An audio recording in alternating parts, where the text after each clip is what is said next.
हाँ, parallelogram law हो गया है।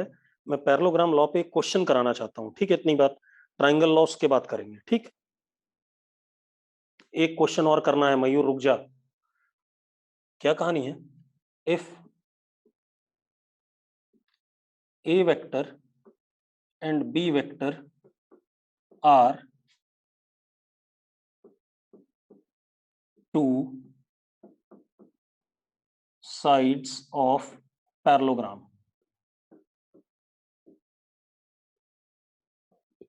A vector and B vector are two sides of parallelogram, and R vector is sum of A vector and B vector. R vector A vector और B vector का क्या है? सम है, ठीक है? इतनी बात। And R vector makes angle alpha with A vector and angle beta with B vector. Then अब हमारे पास ऑप्शन है, 5 ऑप्शन है। आपने बताना इनमें से कौन कौन से ऑप्शन करेक्ट है, कौन कौन से गलत है, ठीक है? इतनी बात। पहला option, if A is equal to B then alpha is equal to beta. दूसरा, if A greater than B then alpha greater than beta.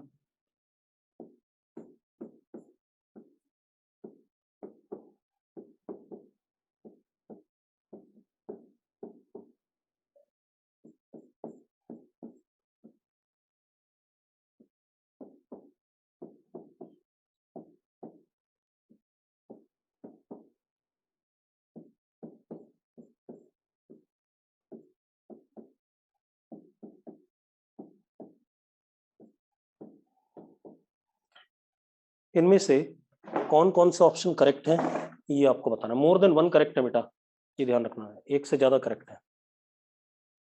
जल्दी ज्वाइन करो क्लास।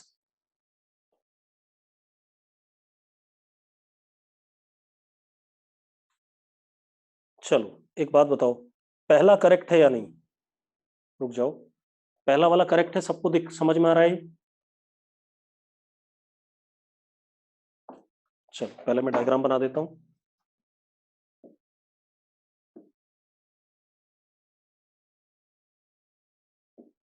ये ए वेक्टर, ये बी वेक्टर,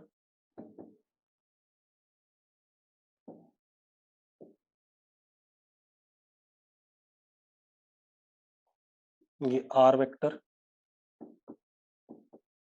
ये एंगल अल्फा और ये एंगल बीटा।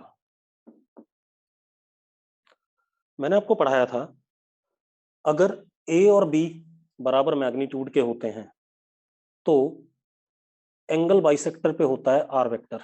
बताया था, याद है? अगर ए और बी बराबर मैग्नीट्यूड के होते हैं तो आर वेक्टर किस पे होता है? एंगल बाइसेक्टर पे। ये बात याद है सबको? ठीक है, तो पहला क्या हो गया? करेक्ट हो गया। हो गया कि नहीं हो गया? ये तो सबको पता है, यस और नो? ठीक है, अब इतनी बात सबको क्लियर है, ठीक है?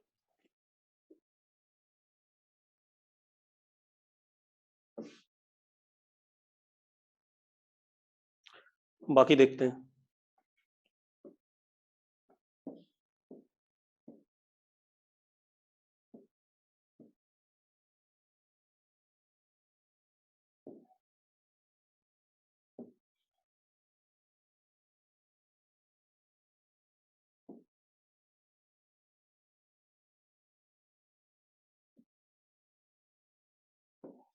सपोज ये ए वेक्टर है, ये बी वेक्टर है, इसमें कौन बड़ा है? कौन बड़ा है बेटा, जल्दी बताओ, कौन बड़ा है? जल्दी बताओ। ए बड़ा है ना? ए ग्रेटर देन बी। तो अब जरा देखो आर वेक्टर को,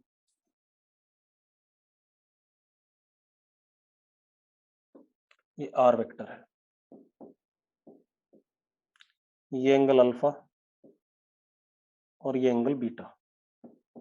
कौन सा एंगल बड़ा है? कौन सा एंगल बड़ा है बेटा? बीटा बड़ा है, बिल्कुल सही बात है। तो जो बड़ा वेक्टर होगा रिजल्टेंट उसकी तरफ देखो, अगर ए बड़ा है तो आर उसकी तरफ क्या है, झुका हुआ है कि नहीं झुका हुआ है? अगर ए बड़ा है तो आर उसकी तरफ झुका हुआ है कि नहीं झुका हुआ है? तो यानी कि बी बीटा एंगल क्या हो गया, बड़ा हो गया। तो बीटा एंगल बड़ा हो गया अगर ए ग्रेटर देन बी है, तो कौन सा आंसर सही हो गया? थर्ड। यस और नो? यस और नो बेटा? क्लियर सबको ये बात? ठीक है, एक और बना लेते हैं।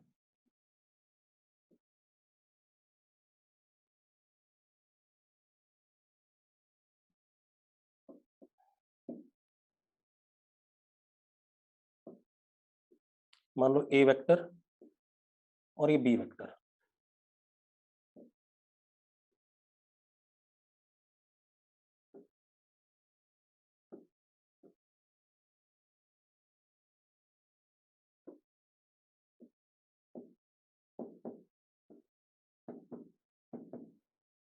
बी ग्रेटर देन ए।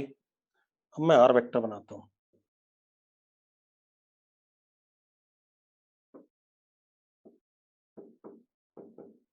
ये एंगल अल्फा और ये एंगल बीटा। कौन सा एंगल बड़ा है? कौन सा एंगल बड़ा है? अल्फा बड़ा है। तो अगर बी बड़ा है ए से तो कौन सा एंगल बड़ा हो गया? अल्फा बड़ा हो गया। यस और नो? बात समझ में आ गई? ठीक है, इतनी बात। तो इस टाइप के सवाल भी आपको मिल सकते हैं। क्लियर है? कोई डाउट है किसी को? किसी को डाउट है कोई? नहीं। बढ़ जाए आगे, अगले पेज पे आ जाए।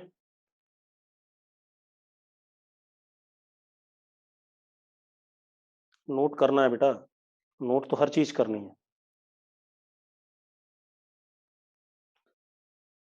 बेटा।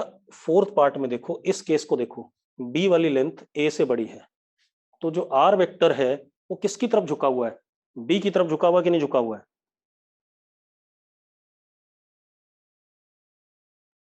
हाँ, जो बड़ा होगा उसका एंगल छोटा होगा, जो बड़ा होगा उसके साथ एंगल क्या बनेगा? छोटा बनेगा। बिल्कुल सही बात है। बढ़ जाए आगे, अगले पेज पे चलें। ठीक है, और अगर नहीं नोट किया तो स्क्रीनशॉट लो फटाफट जल्दी से। हो गया? चलो, अब हम बात करते हैं triangle of vector addition.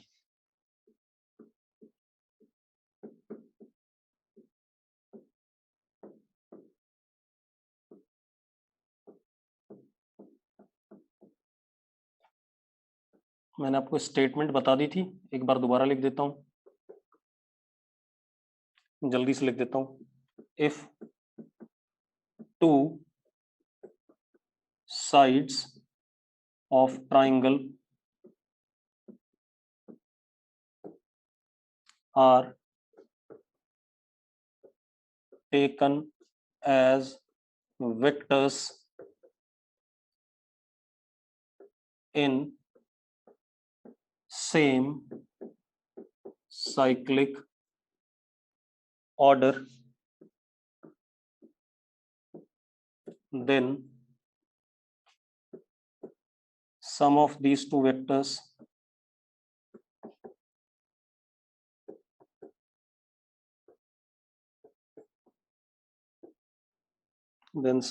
vectors is given by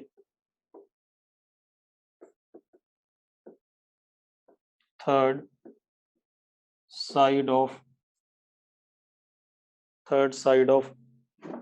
triangle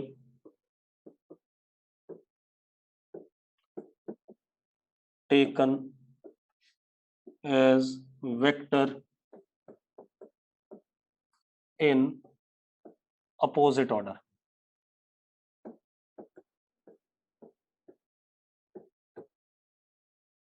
ठीक है भाई, क्लियर है? बात समझ में आ रही है? यही स्टेटमेंट दी थी मैंने। ठीक है, अब जरा बना के देख लेते हैं इसको, क्या मतलब है इसका।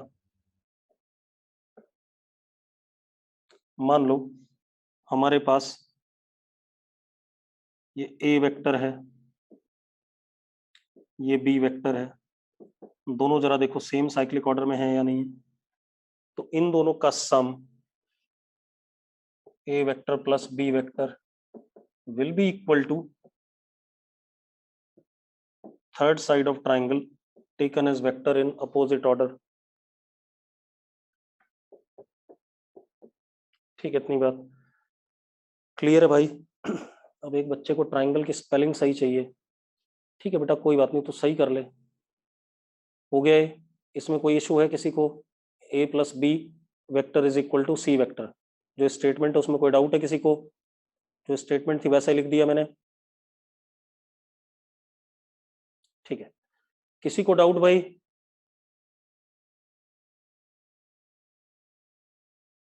अब यहां पर ए वेक्टर और बी वेक्टर का सम सी वेक्टर के बराबर आ रहा है। अब अगर हमें ट्राइंगल लॉ से वेक्टर एडिशन करना है तो मुझे ए वेक्टर और बी वेक्टर पूरी तरीके से पता होना चाहिए। पूरी तरीके से पता मतलब ए वेक्टर का मैग्नीट्यूड पता होना चाहिए, बी वेक्टर का मैग्नीट्यूड पता होना चाहिए, और ए और बी के बीच में एंगल पता होना चाहिए। तब मैं सी वेक्टर निकाल पाऊंगा। यस और नो? यही बात बोली थी मैंने कि नहीं, कि अगर आपको वेक्टर्स में कुछ भी करना है तो आपको दोनों वेक्टर के मैग्नीट्यूड पता होने चाहिए। मुझे ए और बी को ऐड करना है तो मुझे ए और बी का क्या पता होना चाहिए? मैग्नीट्यूड, और ए और बी के बीच का एंगल। इतना नोट कर लिया सबने? नोट कर लिया तो आगे बढ़ जाएं। ठीक है, अब जरा देखो, एक मिनट, बढ़ जाएं, अगले पेज पे आ जाएं। स्टेटमेंट हो गया, डायग्राम हो गया, अब हम अगले पेज पे आ रहे हैं।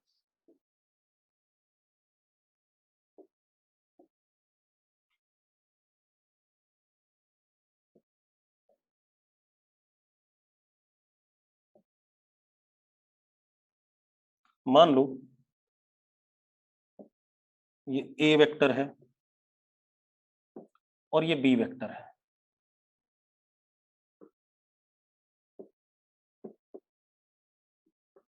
आपको इन दोनों का सम करना है तो आपको दोनों का मैग्नीट्यूड पता होना चाहिए, मतलब दोनों की लेंथ ए और इसकी कितनी बी, और दोनों के बीच का एंगल। दोनों के बीच का क्या? एंगल। अब मेरी बात सुनो, मैं आपको बना के दिखा रहा हूं।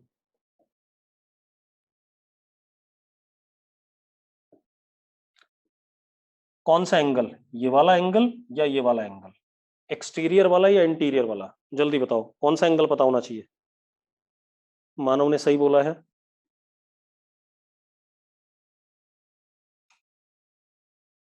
एक्सटीरियर वाला बेटा, इंटीरियर वाला नहीं, अंदर वाला नहीं। ठीक है, इतनी बात।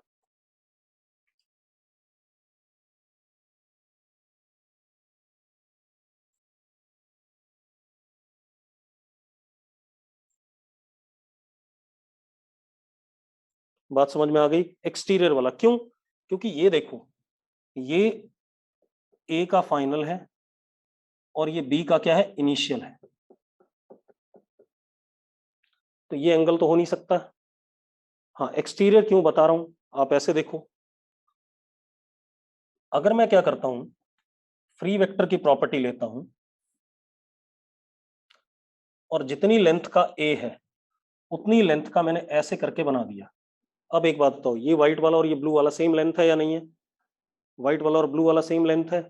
ठीक है, इतनी बात। और ये डायरेक्शन भी सेम है तो इसको ए वेक्टर लिख सकता हूं। तो अब जरा देखो, ये दोनों का इनिशियल हो गया कि नहीं हो गया? ए का इनिशियल और ये बी का इनिशियल, तो ये वाला एंगल माना जाएगा कि नहीं माना जाएगा? जल्दी बताओ मुझे, यस और नो? ठीक है, तो जब अभी तक आपको angle between two vector clear नहीं हो रहा है, इसका मतलब इतने दिन हो गए। ठीक है, तो मैंने क्या कहा, एक्सटीरियर एंगल लिया जाएगा जब एक का फाइनल और दूसरे का इनिशियल होगा। हाँ, दोनों के इनिशियल होंगे तो उनके बीच का एंगल। ठीक है, इतनी बात। चलो मैं दोबारा डायग्राम बना रहा हूं। तो मुझे ए और बी वेक्टर का सम करना है। ए और बी का अगर मुझे सम करना है तो ये मेरे पास ए वेक्टर आ गया, ये बी वेक्टर आ गया,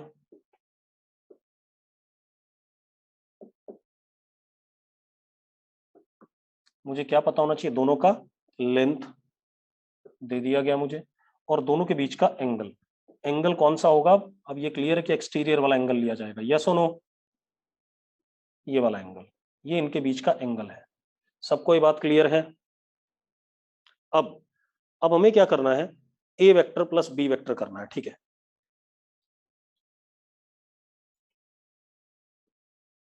यूजिंग ट्राइंगल लॉ, तो ए वेक्टर प्लस बी वेक्टर करना है, तो हम ट्राइंगल की तीसरी साइड को अगर हम बनाते हैं, ऐसे बनाया हमने, दिस इज सी वेक्टर। एक बात बताओ, अब ए और बी सेम साइक्लिक ऑर्डर में है या नहीं है? ए और बी सेम साइक्लिक ऑर्डर में है या नहीं, है ना, ठीक है। और सी कैसा है, अपोजिट ऑर्डर में आया कि नहीं आया, ठीक है। तो आपको A vector plus B vector बताना है, and which is equal to what, C vector. Yes और नो, पक्की बात है। तो आपको सी वेक्टर बताना है, ठीक है। ए वेक्टर आपको पूरी तरीके से पता है, उसका मैग्नीट्यूड पता है, बी वेक्टर आपको पूरी तरीके से पता है, उसका मैग्नीट्यूड पता है, और उन दोनों के बीच में एंगल पता है। आपको सी वेक्टर बताना है, यानी कि सी वेक्टर बताना है मतलब सी वेक्टर का क्या बताना है, लेंथ, और सी वेक्टर का direction, this is alpha with respect to A vector. यही बात करना है आपको, मतलब सी वेक्टर की लेंथ बतानी है और आपको उसका डायरेक्शन बताना है with respect to A vector. Clear है, कोई डाउट किसी को इसमें? यही काम कर रहे थे, जो रिजल्टेंट वेक्टर आ रहा था हम उसका मैग्नीट्यूड निकालते थे और उसका डायरेक्शन कर लेते हैं बेटा। अब आपको सी वेक्टर का पहले मैग्नीट्यूड की बात करें, ठीक है। इतनी बात, अब ध्यान सुनना, लिखोगे नहीं, पहले सुन लो। आप क्या करो, यहां से परपेंडिकुलर ड्रॉप कर दो,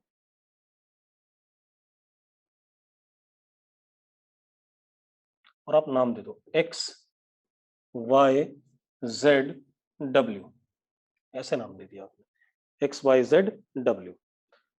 अगर मैं देखता हूं ट्राइंगल एक्स जेड डब्ल्यू, छोटा वाला ट्राइंगल एक्स जेड डब्ल्यू, अगर इस वाले ट्राइंगल को देखता हूं तो cos theta is base, base is Z W upon hypotenuse. Hypotenuse की लेंथ कितनी है, बी है। अरे है या नहीं, जल्दी बताओ, हाँ या ना, ठीक है। तो जेड डब्ल्यू किसके बराबर हो गया, base is equal to B cos theta. कोई दिक्कत है किसी को इसमें? बेटा हैंड रेज नहीं करना है सिजल, जो भी डाउट है वो डाउट लिखो, हैंड रेज करने पे मैं कोई रिस्पॉन्स नहीं दूंगा, पहले बता रहा हूं। अब इसी तरीके से इसी ट्राइंगल में अगर हम देखें, sine theta is equal to perpendicular, perpendicular is x डब्ल्यू अपॉन हाइपोटेन्यूज, तो एक्स डब्ल्यू is equal to b sine theta. कोई दिक्कत है इतनी बातों में? अगर किसी को यहां तक डाउट है तो जल्दी बताओ।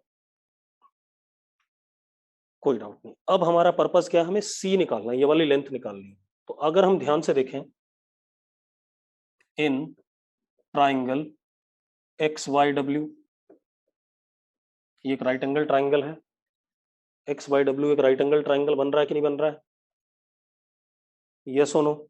राइट एंगल ट्राइंगल बन रहा है, तो आपको एक चीज दिख रही है, हाइपोटेन्यूज का square is equal to perpendicular का स्क्वायर प्लस बेस का स्क्वायर। लिख सकता हूं ऐसा, लिख सकता हूं बेटा।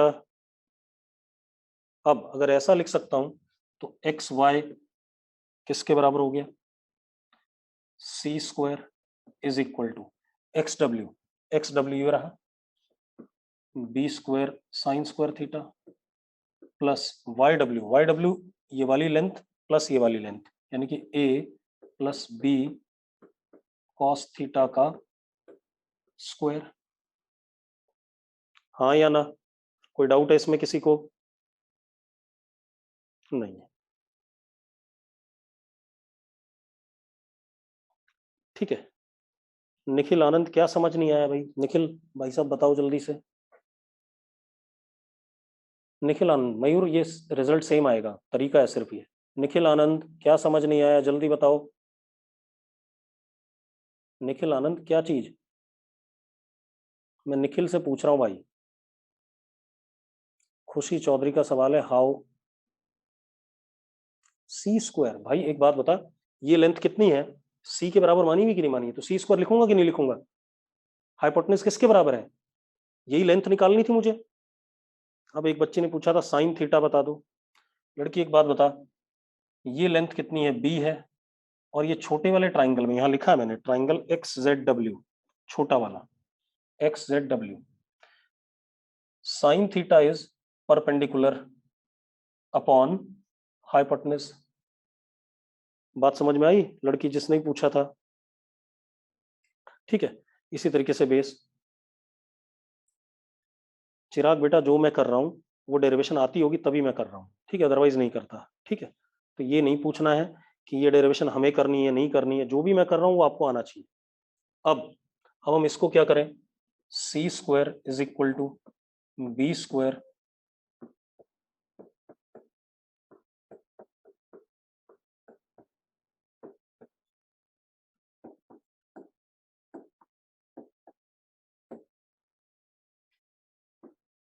अब देखो इसको और इसको अगर मैं बी स्क्वायर कॉमन लेता हूं तो sine square theta plus cos square theta 1 हो जाता है।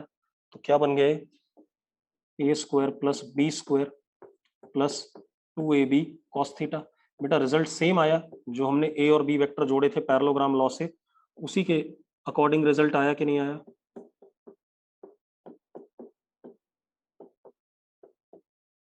और आना भी चाहिए था भाई, दो चीजों, दो वेक्टर को जोड़ करके रिजल्ट अलग थोड़ी आएगा। ये तो जोड़ने का तरीका बदल दिया हमने बस। हमने कौन सा तरीका यूज कर लिया, हमने तरीका यूज कर लिया ट्राइंगल लॉ। पहले हम किसको यूज करते थे, पैरेललोग्राम लॉ को। क्लियर इतनी बात? तो सी का क्या आ गया, मैग्नीट्यूड आ गया। आगे कि नहीं आ गया? आ गया भाई, जल्दी बोलो। ठीक है, अब मेरी बात सुनो, इतनी बात हो गई। अब हमें बात करनी है डायरेक्शन। तो जरा देखो tan अल्फा, ये बड़े वाले ट्राइंगल में देखो tan alpha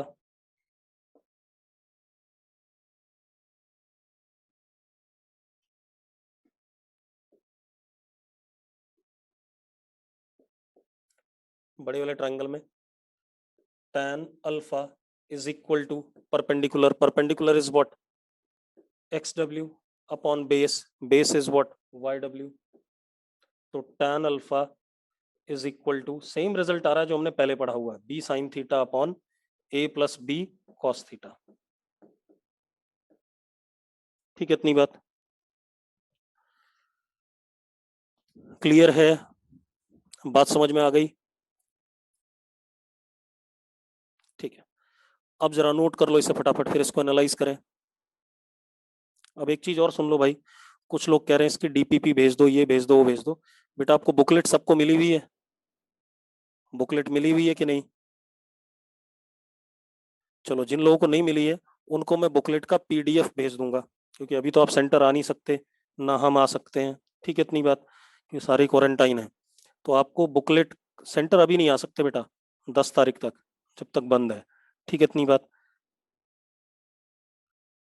Aman Kumar direction ए वेक्टर के रिस्पेक्ट में आया, या सी वेक्टर ए वेक्टर के रिस्पेक्ट में अल्फा एंगल पे है, ये बता रहा हूं मैं। अब देखो, आप लोगों को मैं बुकलेट की पीडीएफ भेज दूंगा। ठीक है, इतनी बात, मेडिकल की भी नॉन मेडिकल की भी ग्रुप में, और क्वेश्चन टिक करवा दूंगा कि ये क्वेश्चन आपने करने हैं। क्लियर है? बात समझ में आ रही है? ठीक है, तो जब मैं काम करा लूंगा आपको एक पर्टिकुलर पॉइंट तक, कि जहां तक के मैं क्वेश्चन आपको दे सकूं, तब आपको ये काम करेंगे। बात समझ में आ रही है? कोई डाउट किसी को?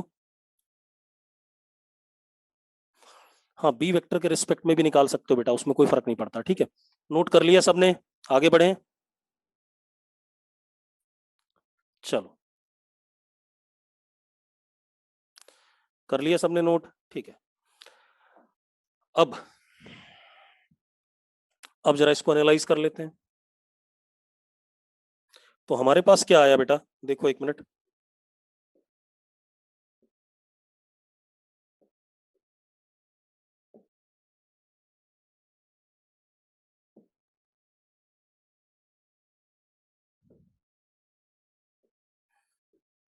ये हमारे पास ए वेक्टर, इसका मैग्नीट्यूड ए, ये हमारे पास बी वेक्टर, इसका मैग्नीट्यूड बी, और इनके बीच में एंगल थीटा, और ये हमारा सी वेक्टर जिसको हमें निकालना था, उसका मैग्नीट्यूड हमने सी निकाला, और ए के रिस्पेक्ट में डायरेक्शन अल्फा।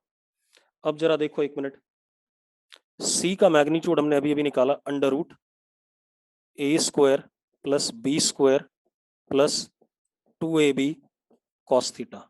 ये हमने मैग्नीट्यूड निकाला कि नहीं निकाला, जल्दी बताओ, निकाल लिया कि नहीं? ठीक है।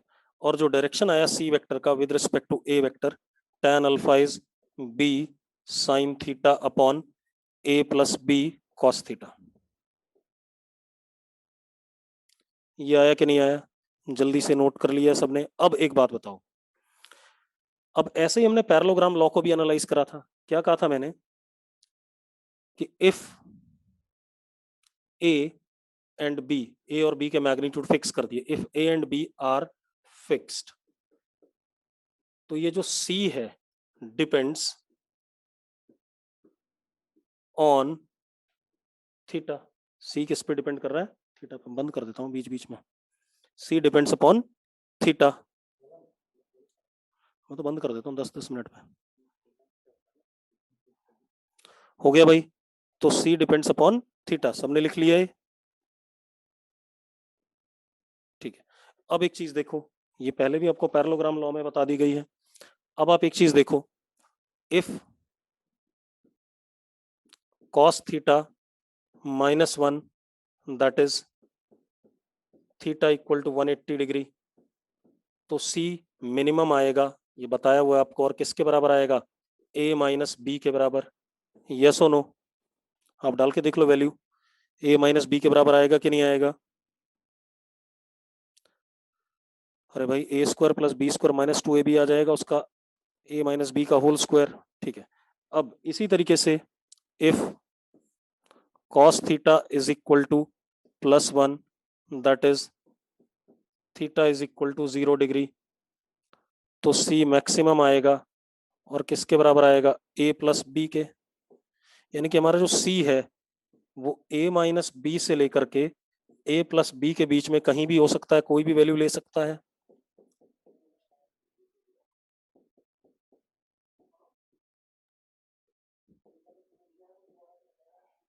यस और नो? यही बात हमने पहले भी करी थी कि नहीं करी थी, जल्दी बताओ। कोई डाउट है किसी को इसमें?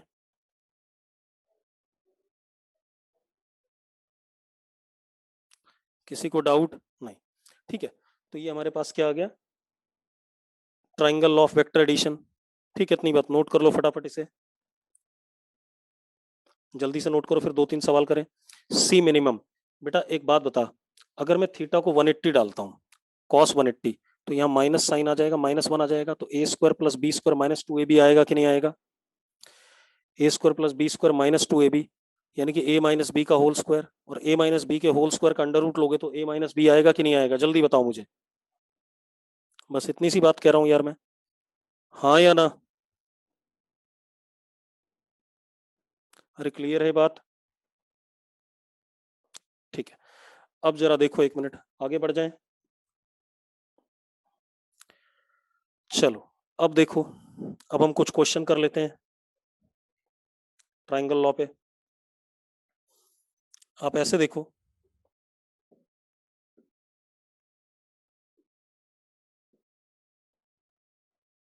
ये ए वेक्टर, ये बी वेक्टर, और ये सी वेक्टर। ठीक है, लास्ट स्लाइड एक बार कर दो बेटा, जब मैं पूछता हूं तब क्या कर लेते हो? हो गया?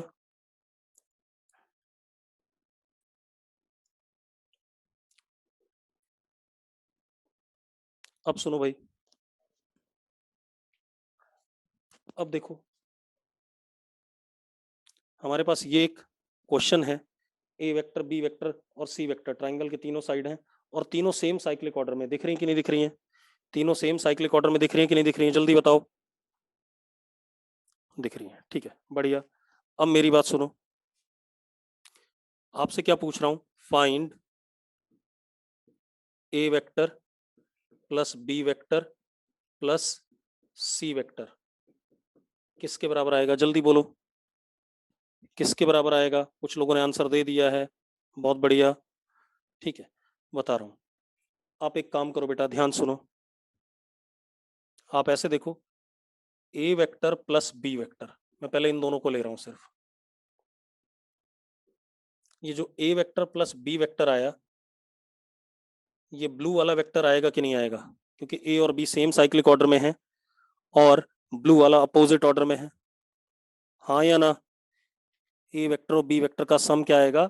क्या आएगा बेटा? ब्लू वाला वेक्टर आएगा कि नहीं आएगा? अच्छा एक बात बताओ, ब्लू वाले की लेंथ और जो सी वाला पिंक वाला है, दोनों की लेंथ सेम है या नहीं है? और डायरेक्शन अपोजिट है या नहीं है? डायरेक्शन अपोजिट है, तो मैं ब्लू वाले को क्या लिख सकता हूँ? ब्लू वाले को माइनस सी वेक्टर लिख सकता हूँ या नहीं लिख सकता हूँ? जल्दी बताओ मुझे। ब्लू वाले को माइनस सी लिख सकता हूँ, तो मैं ए प्लस बी को क्या लिखूंगा? माइनस सी वेक्टर लिखूंगा कि नहीं लिखूंगा? जल्दी बताओ मुझे।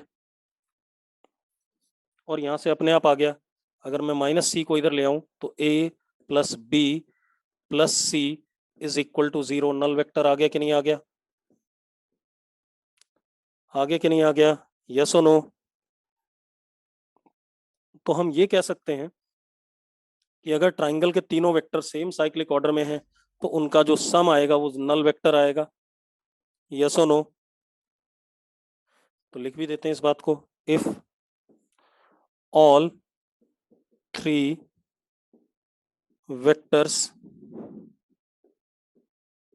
Of triangle are in same cyclic order,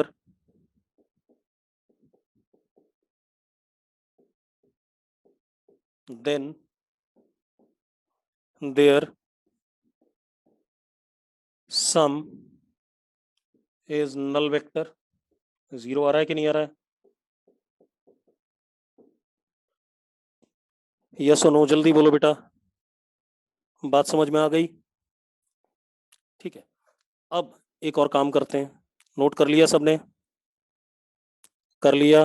note कर लिया तो यस लिखो फटाफट, मैं अगली स्लाइड पे आ जाऊं। अगली स्लाइड पे आने के बाद मैं मौका नहीं दूंगा दोबारा प्रीवियस स्लाइड के लिए, तो जल्दी नोट करो।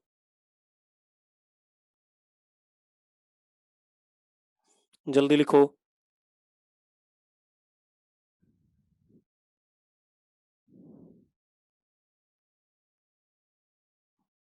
और कुछ लोगों ने क्लास ही छोड़ दी, 5-6 लोगों ने।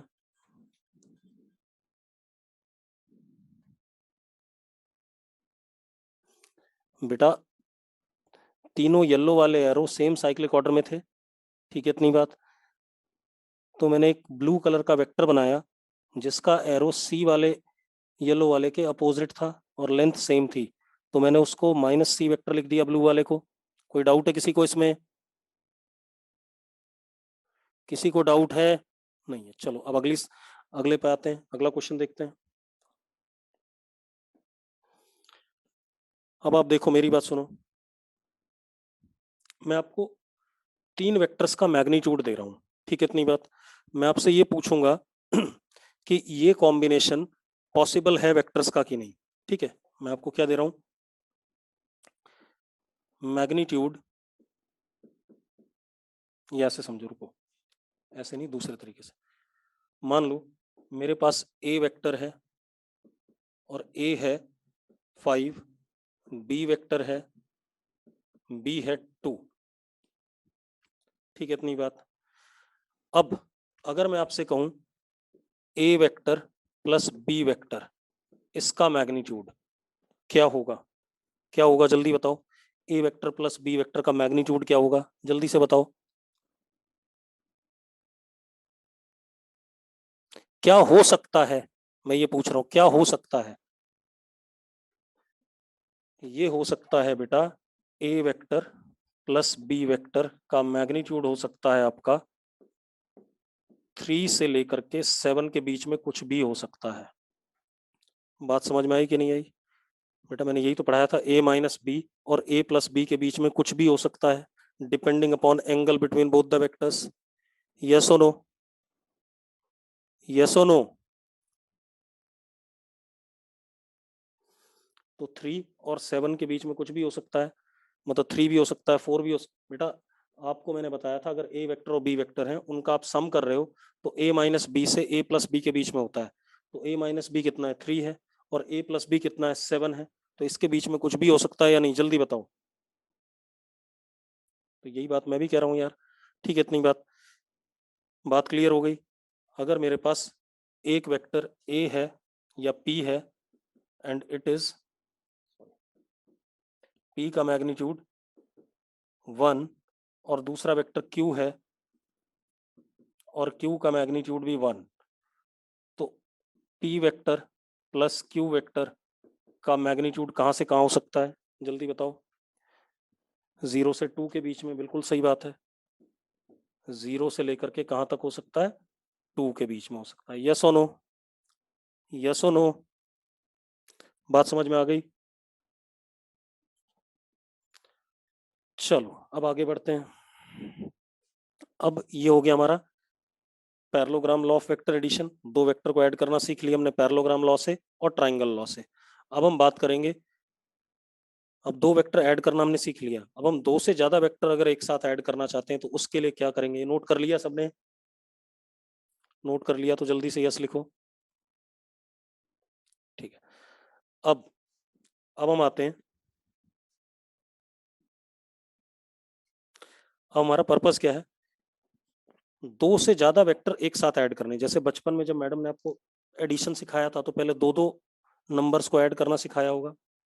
दो दो नंबर्स को ऐड करने के बाद फिर एक साथ 3 नंबर 4 नंबर ऐसा ऐड करने को दे दिए होंगे मैडम ने, यस और नो? ठीक है, तो अब मेरा पर्पस क्या है, मैं चाहता हूं कि आप क्या करो, दो से ज्यादा वेक्टर्स को एक साथ ऐड कर पाओ। ठीक है, इतनी बात। हाँ, डेरिवेशन सेम है, निष्ठा कोई अलग नहीं है। ठीक है, इतनी बात। तो अब मेरा पर्पस क्या है, मैं क्या चाहता हूँ कि आप दो या दो से ज्यादा वेक्टर्स एक साथ ऐड करो। ठीक है, इतनी बात। तो उसके लिए हमारे पास है polygon law of vector addition.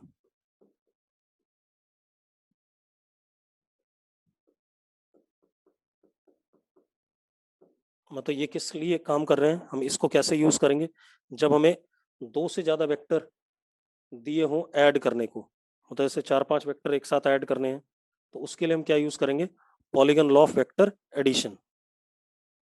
ठीक है, इतनी बात। अब polygon law of vector addition क्या कहता है, बेटा निष्ठा सब पता चलेगा कैसे यूज करना है, कब यूज करना है, उसके लिए आपको परेशान नहीं होना। ठीक है, जब क्वेश्चन मिलेगा ना, तो अगर ट्राइंगल बना होगा तो ट्राइंगल लॉ यूज करना है, पैरेललोग्राम बना होगा तो पैरेललोग्राम लॉ यूज करना है। ठीक है, उसके लिए तुझे नहीं परेशान होना है। अब अब polygon law of vector addition, ठीक है, इतनी बात। ये क्या कहता है, सुनो मेरी बात। अब polygon law of vector addition में सबसे पहले आप लोग मुझे बताओ व्हाट इज पॉलीगन, पॉलीगन क्या होता है, जल्दी बताओ।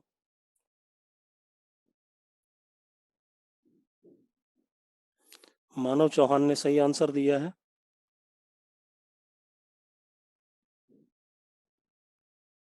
ठीक है, मैं बता देता हूँ। एनी, चलो मैं आपसे पूछ लेता हूँ, क्या ये पॉलीगन है, क्या ये पॉलीगन है भाई, मैं ये बोल रहा हूँ, क्या ये पॉलीगन है?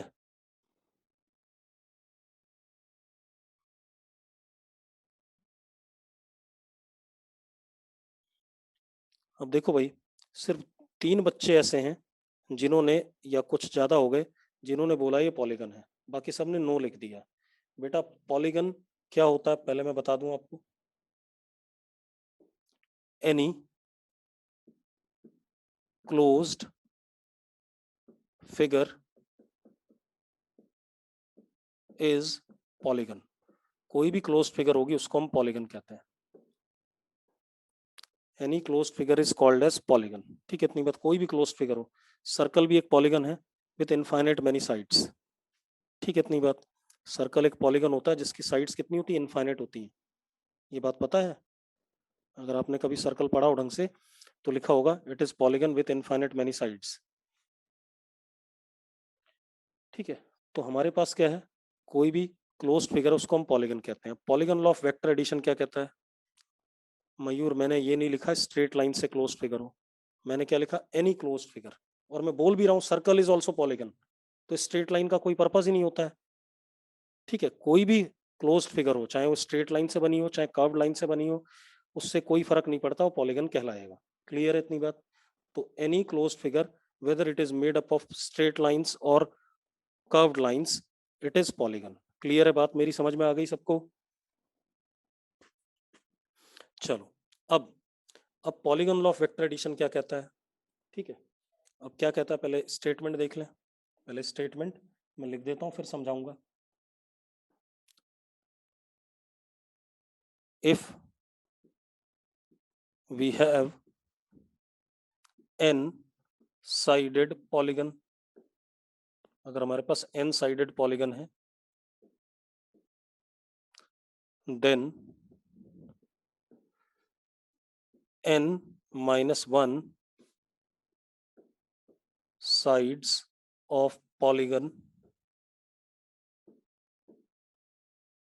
are taken as vectors in same cyclic order।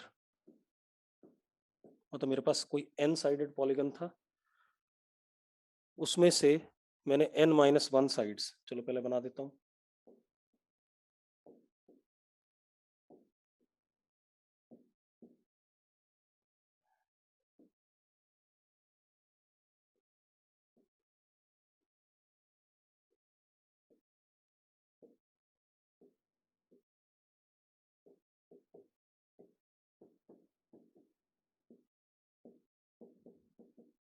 देखो ये सारे साइड सेम साइक्लिक ऑर्डर में है या नहीं है, पहले देखो जरा चेक करो। मैंने क्या करा, मैंने एक पॉलीगन लिया जिसकी n साइड्स हैं, उसमें से n माइनस 1 साइड्स को वेक्टर ले लिया इन सेम साइक्लिक ऑर्डर। ठीक है, then sum of these all n minus 1 vectors is given by last remaining side of polygon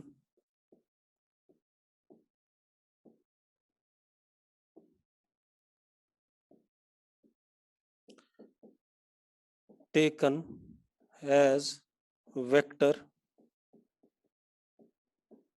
in opposite order।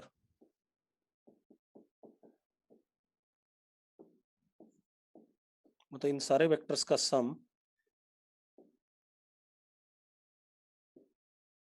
इस वाले वेक्टर के बराबर होगा,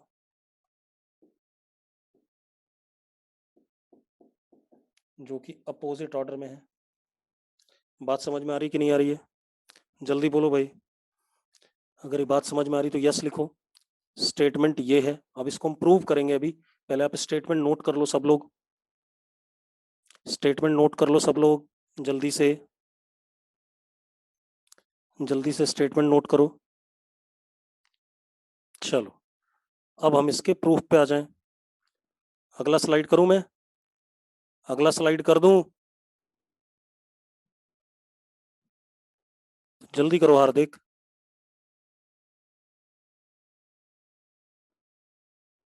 हार्दिक जल्दी कर भाई।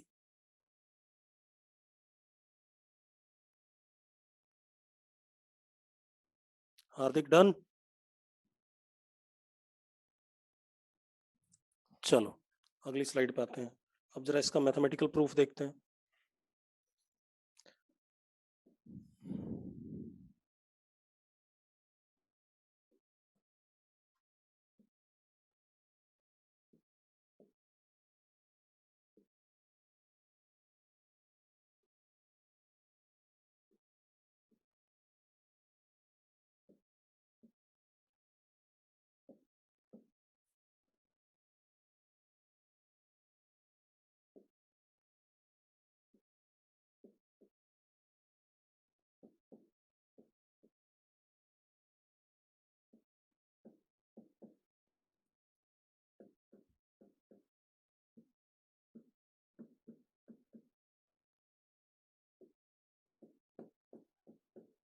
अब जरा देखो, इन सब का सम इसके बराबर होगा या नहीं होगा, यही स्टेटमेंट है या नहीं है। A plus b plus c plus d plus e is equal to F.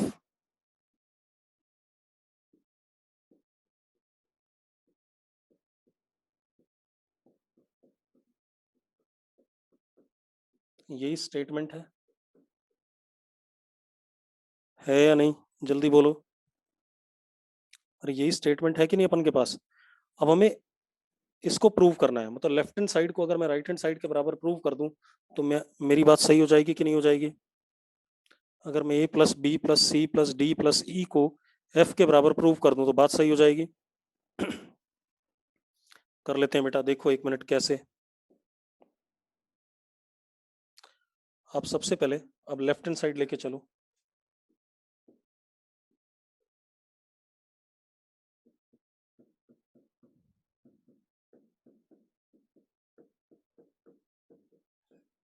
हम लेफ्ट हैंड साइड लेके चल रहे हैं, ध्यान से देखना।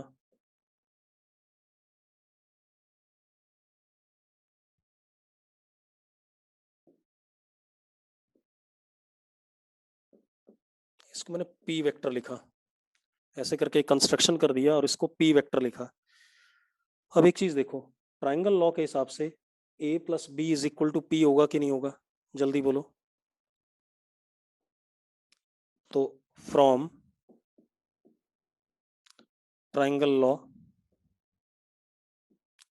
ए plus B is equal to P vector, तो मैंने ए प्लस बी की जगह क्या लिख दिया,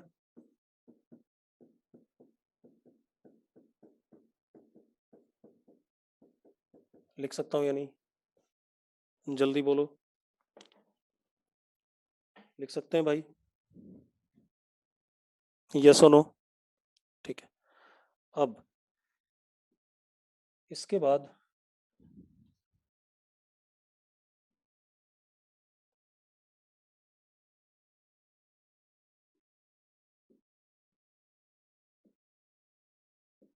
ये आपने क्यू वेक्टर बोल दिया। अब आप जरा देखो, P प्लस सी, ट्राइंगल लॉ से P प्लस सी किसके बराबर हो जाएगा, क्यू के बराबर हो जाएगा कि नहीं, जल्दी बताओ मुझे। P प्लस सी क्यू के बराबर हो जाएगा कि नहीं, यस और नो। क्या क्लियर नहीं है पूरब, पूरा मग्गो क्या क्लियर नहीं है, जल्दी बता भाई। ये ट्राइंगल बन रहा है देख, P और C सेम साइक्लिक ऑर्डर में है, इनका सम तीसरे ट्राइंगल के वेक्टर के बराबर होगा जो अपोजिट ऑर्डर में है। ठीक है, इतनी बात। तो P प्लस सी, बेटा इधर से क्लियर है, तुम्हारे एंड पे कोई ना कोई नेट का इशू है। ठीक है, तो इतना भी खराब नहीं आ रहा होगा, रीडेबल होगा। ठीक है, तो P प्लस सी किसके बराबर हो गया, फ्रॉम ट्राइंगल लॉ Q के बराबर हो गया, तो इसको लिख दिया मैंने Q प्लस डी प्लस ई। कोई दिक्कत है इसमें, किसी को डाउट भाई, नहीं। अब एक और काम कर लेते हैं,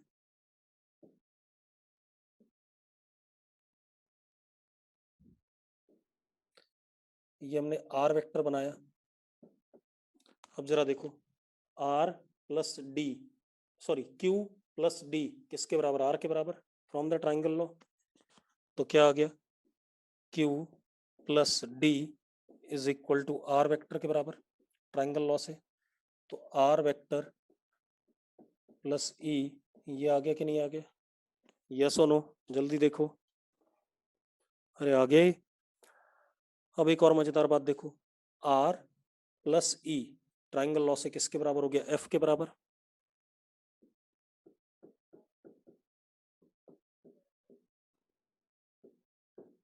प्रूव हो गया कि नहीं हो गया, अरे प्रूव हो गया कि नहीं हो गया, जल्दी बताओ। हो गया प्रूव, ठीक है इतनी बात। तो this is what proof of what, parallelogram law of vector addition, sorry polygon law of vector addition. ठीक है, नोट करो इसे फटाफट, नोट करो, जल्दी से नोट करो बेटा।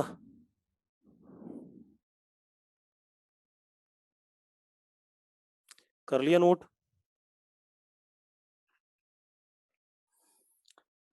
क्या रिपीट करूं भाई, जल्दी बताओ रिपीट क्या करना है, एक बच्चे ने रिपीट लिखा है, क्या रिपीट करना है, जल्दी बोलो।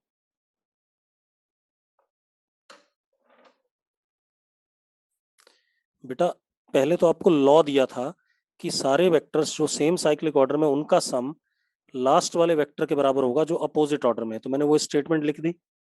उसके बाद मैंने लेफ्ट हैंड साइड लिया और ए और बी दो वेक्टर पकड़े, उन दोनों का सम पी वेक्टर के बराबर आया फ्रॉम द ट्राइंगल लॉ। फिर मैंने पी और सी पकड़े, उन दोनों का सम क्यू के बराबर आया फ्रॉम द ट्राइंगल लॉ। फिर मैंने क्यू और डी पकड़े, उन दोनों का सम आर के बराबर आया फ्रॉम द ट्राइंगल लॉ। फिर आर और ई पकड़े, उन दोनों का सम आया किसके बराबर, एफ वेक्टर के बराबर फ्रॉम द ट्राइंगल लॉ। अब कोई डाउट है किसी को इसमें? किसी को डाउट है तो बोलो भाई। नोट कर लिया सबने? ठीक है, अब सुनो भाई। चलो अब इसका एक आधा सवाल भी देख लें इस पे।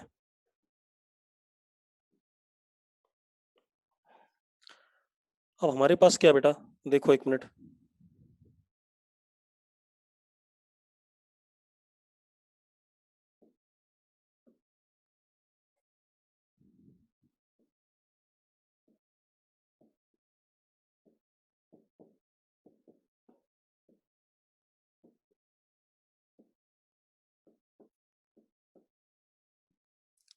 ये मैंने ऐसी कोई क्वाड्रिलेटरल बना दिया।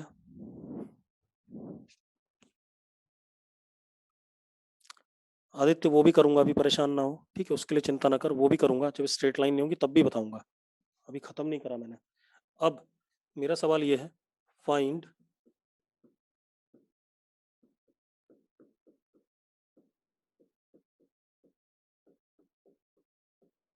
इन चारों का सम। ठीक है, अभी नल वेक्टर आएगा, आसानी से पता चल रहा है, कैसे पता चल रहा है, देखो एक मिनट।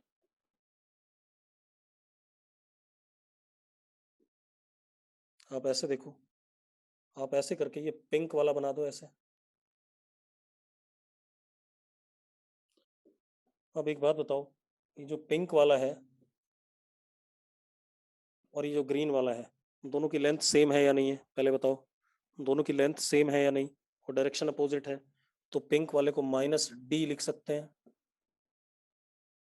लिख सकते हैं। चलो अब आप यहां देखो, a प्लस बी प्लस सी, अगर आप ध्यान से देखो तो ये तीनों सेम साइक्लिक ऑर्डर में है या नहीं है, ये तीनों सेम साइक्लिक ऑर्डर में है या नहीं, और ये इनका सम किसके बराबर होगा, -d के बराबर होगा कि नहीं होगा, from the polygon law of vector addition. होगा या नहीं होगा, जल्दी बोलो। होगा भाई। अब इनका सम -d के बराबर हो गया, अगर मैं उसको इधर ले आऊं तो क्या हो जाएगा,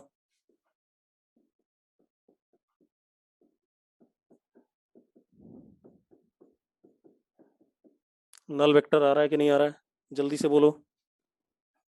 आ रहा है, ठीक है। तो ये हो गया हमारा polygon law of vector addition. ठीक है, इतनी बात। अभी इस पे सवाल हम अगली क्लास में भी करेंगे, ठीक है, अभी खत्म नहीं हुआ है, इस पर अगली क्लास में क्वेश्चन भी करेंगे, और अगली क्लास के बाद, कल की क्लास के बाद ही आपको मैं होमवर्क दूंगा काम करने के लिए, क्लियर है? उससे पहले कोई होमवर्क नहीं, कल के बाद आपको होमवर्क मिलेगा।